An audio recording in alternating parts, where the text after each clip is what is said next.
Thank you, Council, for putting this motion forward. I truly appreciate it. Thank you. And I fully support it. Thanks. A decision to investigate Councillor Joe Magliocca's expenses passes unanimously on the same day the councillor posted an apology and a promise he's reviewed and repaid alcohol-related expenses going back to 2017. If I know that a lunch cost $130 for 2 people, I probably have what I need. I don't need to know if they ordered the lobster or the veal. I already know that's a very expensive meal. So in some ways I feel like that's information that is not useful to people, because what is useful to them is who are you with, how much did you spend, was there alcohol, and all of that is already out there.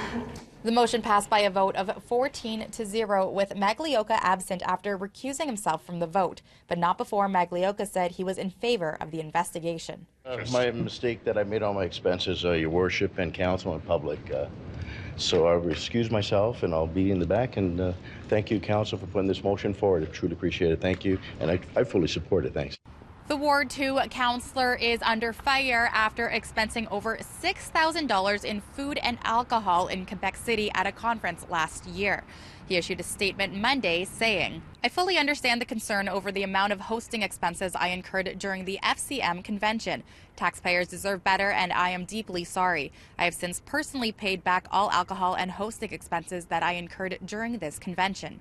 And then she says there'll be 3 reports expected in the investigation. But one of them will be a deep dive into the Ward 2 expenses, at least going back to the previous municipal election.